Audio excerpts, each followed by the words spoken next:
de presse, l'affaire qu'il est communément appelée l'affaire Dr Niang, Dr Babacar Niang, pour le nommer. Il y a lieu de préciser que le 18 mars 2023, une plainte régulière a été formulée par le sieur Cheikh Tidiane Ly, représentant la famille de la victime feu Mamadou Ly, et M. Bamba Fall, maire de la commune de Médina. Cette plainte a été dirigée contre le docteur Babacar Niang, propriétaire et administrateur de la clinique Souma Assistance 6 à la cité Keur Gorgui, et le docteur Cheikh Mbacké Medina Sey, médecin généraliste. Et dans cette plainte, il dénonçait des faits d'homicide involontaire sur la personne de la victime. Il dénonçait aussi des faits de non-assistance à personne à danger. Il dénonçait aussi les faits de mise en danger de la vie d'autrui, suite au décès du sieur Mamadou Ly, qui est né le 21 mai 1989 et qui exerçait la profession d'agent municipal au niveau de la mairie de la Médina. Au reçu de cette plainte, pour des faits spécifiés dans le cadre de cette plainte, bien naturellement, une enquête a été ouverte pour situer des responsabilités. Et donc, dans le cadre de cette enquête, les représentants du plaignant, le plaignant a été entendu, notamment le sieur Cheikh Tidiane Ly, qui représentait la famille du défunt Mamadou Ly. Le maire Bamba Fall lui-même, signataire de la plainte, en tant qu'employeur de l'agent municipal Mamadou Ly, ont été entendus. Et ils ressortissaient de leur enquête des faits susceptibles de constituer des présomptions graves et concordantes pouvant justifier la poursuite de l'enquête à l'encontre des personnes susnommées le docteur Babacar Niang et le sieur Cheikh Mbacké Medina Sey, médecin généraliste. Donc à la suite de ça, une enquête a été ouverte basée sur cette dénonciation sous forme de plainte régulière et contre personne dénommée, à savoir le docteur Babacar Niang, propriétaire de Souma Assistance, copropriétaire même je dirais parce qu'il a su avec son épouse, et le docteur Cheikh Mbacké Medina Sey, médecin généraliste. Les plaignants ont été entendus, des témoins ont été entendus. L'un des mis en cause a été entendu, le docteur Cheikh Mbacké Medina Sey, et l'impératif d'entendre le docteur Babacar Niang était justifié par les nécessités d'enquête. Parce qu'il faut le préciser, être mis en cause ne veut pas forcément dire être coupable. L'enquête a ceci, je dirais, d'impartial, parce que c'est le prétexte ou l'occasion de permettre aux mises en cause de donner sa version objet des faits dénoncés et d'avoir l'occasion, judiciairement, dans le cadre d'une enquête régulière, de se disculper.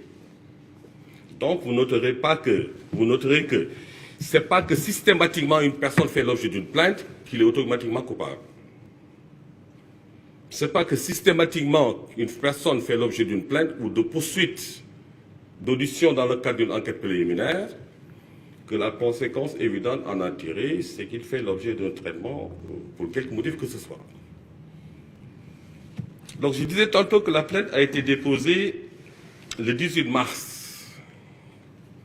Les enquêteurs de la sûreté urbaine ont pris sur eux de convoquer le docteur Babacar Niang. Ce dernier a excipé de son absence du ressort de la Cour d'appel de Dakar pour solliciter que son audition soit différée le lendemain, 19, requête à laquelle les enquêteurs ont accédé. Le 19, convoqué à nouveau, le docteur Babacar Niang a laissé entendre qu'il était en déplacement dans le Fouta, particulièrement dans le village de Médina Ndiaye. Et invite lui a été encore fait de venir déférer à la convocation, eu égard aux nécessités d'enquête, parce que sa déposition demeure essentielle pour situer les responsabilités dans cette affaire. Le 19, le docteur Babacar Niang avait promis de déférer à la convocation des enquêteurs le même jour, parce que Fouta, Médina Ndiaye serait à 90 km ou 91 km après Saint-Louis. Le 19, le docteur Babacar Niang ne s'est toujours pas présenté. Toutes les personnes mises en cause ont été entendues, notamment le docteur Cheikh Mbacké Medina Sey. Le 20,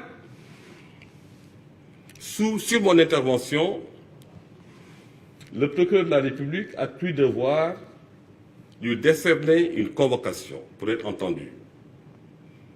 18, 19, 20, 3 jours de suite, le docteur Babacar Niang, étant dans le territoire national, n'a pas daigné déférer à la convocation ou à l'invitation que les enquêteurs lui ont fait. C'est sous ce rapport qu'à la date du 21 mars, instruction a été donnée par mes soins, avec l'accord du procureur de la République, à la sûreté urbaine, de décerner un avis de recherche et d'interpellation par la sûreté urbaine. L'avis a été décerné, la réquisition a été faite par la sûreté urbaine, visée par le procureur de la République et transmis à la Légion Nord. C'est ce qui a permis aux éléments de la brigade de recherche de la Légion Nord, donc Saint-Louis, d'aller l'interpeller à 91 km de Saint-Louis dans un village qui s'appelle Médina Ndiaye.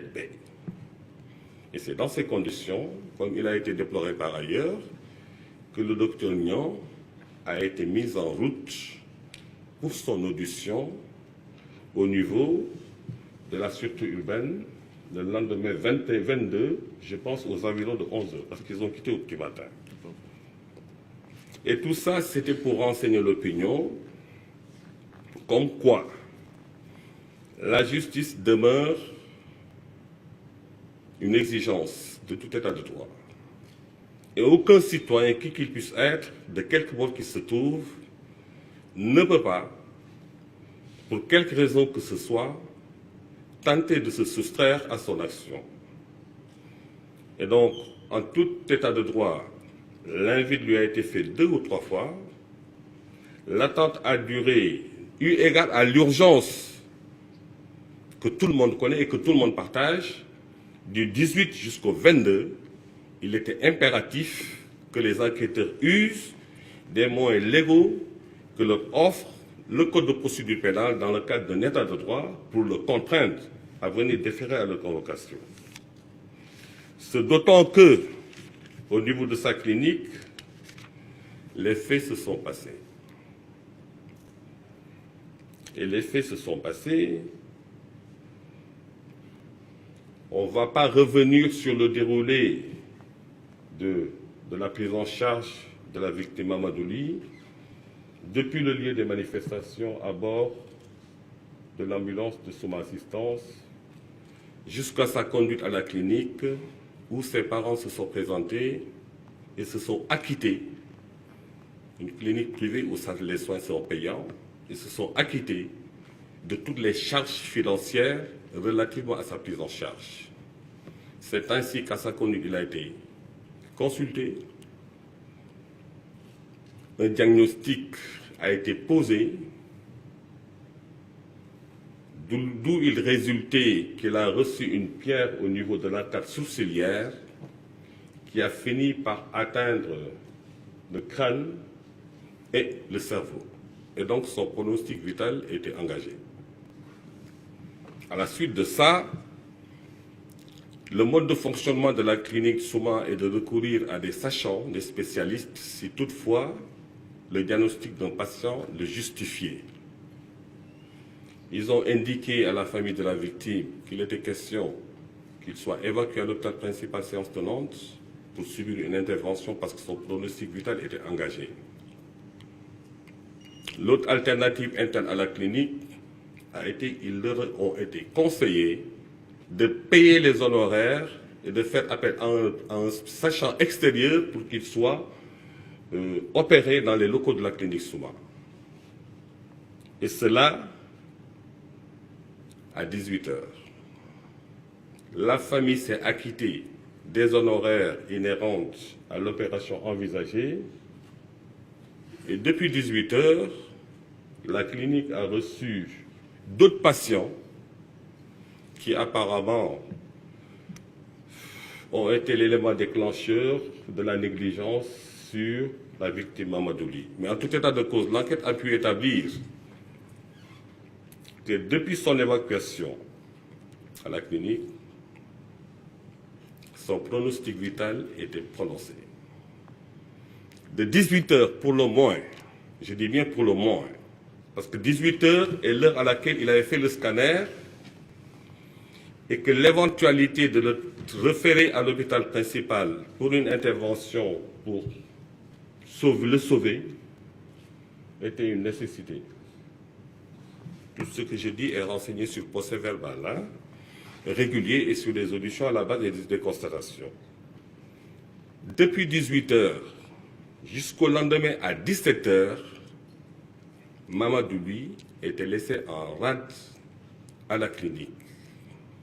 Il n'a été consulté par aucun médecin, il n'a été soulagé par aucun sage-femme, encore moins des aides-soignants. Se tordant de douleur, gémissant. Et c'est dans ces conditions que sa famille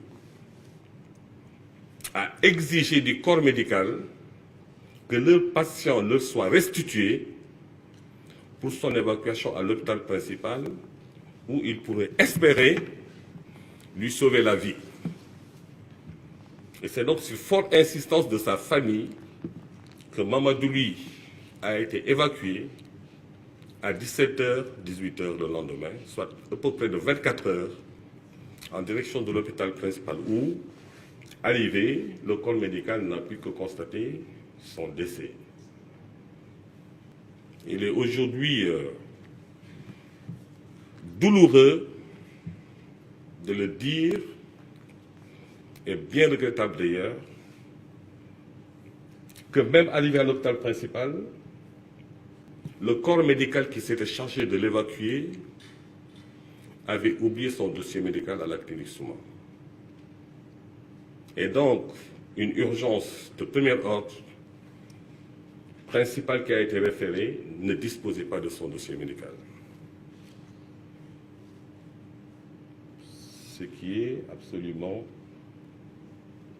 pour dire le moins, incompréhensible. Et c'est à la faveur d'échanges par message WhatsApp, je dis bien, que son dossier médical, qui était oublié à la clinique Souma, est parvenu donc à l'hôpital principal. Voilà brièvement ramassé le résumé de ce qu'il est convenu d'appeler l'affaire Dr Babacar Niang. Et c'est pour toutes ces raisons il n'a pas pu justifier des soins que sa structure aurait prodigués à la victime Mamadouli, malgré qu'ils se sont acquittés de tous les honoraires liés à sa prise en charge. Le docteur Babagnan, vous me direz, il était à Médine Yadbé pendant ce moment. Comment peut-il avoir une quelconque responsabilité dans la mort de Mamadouli? Et ce qu'il faut savoir, c'est le mode de fonctionnement de la clinique. Toutes les décisions, je dis bien toutes les décisions en termes de priorité de prise en charge sont dictées par le docteur Babacar Niang qui en est l'administrateur. Et c'est donc au bénéfice de tout ça que des poursuites sont engagées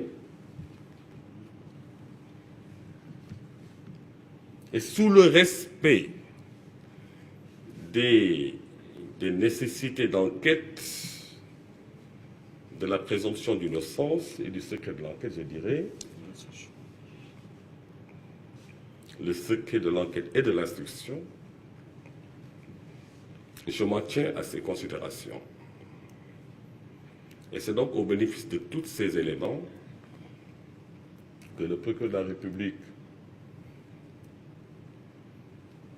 sous l'autorité du procureur général, enfin le parquet de manière générale, dans son ensemble qui est indivisible, a estimé devoir engager des poursuites. Déjà une mesure de garde à vue a été prononcée à son encontre, et il a estimé devoir engager des poursuites contre le docteur Babacar Niang, le docteur Cheikh Mbacké Medina Sey, pour des faits d'homicide involontaire, de non-assistance à personne en danger,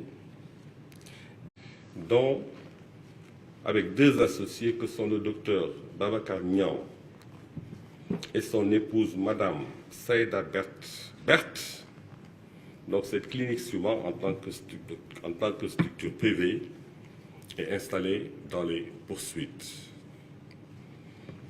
Et le dossier fera l'objet d'une information judiciaire dont le traitement, à partir de ce moment, relèvera de la compétence d'un juge d'instruction qui sera incessamment saisi. Alors, sur ce dossier, voilà les éléments d'éclaircissement ou d'information que je voulais porter à l'attention de l'opinion nationale et internationale. Cela étant dit, le parquet poursuit sur la base de présomptions graves et concordantes. Il restera au juge d'instruction en toute indépendance et dans la limite de toutes les prérogatives en matière d'instruction que lui offre le Code de procédure pénale, l'article 71 du Code de procédure pénale, le juge d'instruction prend tous les actes qu'il estime nécessaires à la manifestation de la vérité dans le sens d'une instruction à charge et à décharge de nous éclairer sur cette affaire. Et cela m'amènerait à passer au troisième point de notre ordre du jour,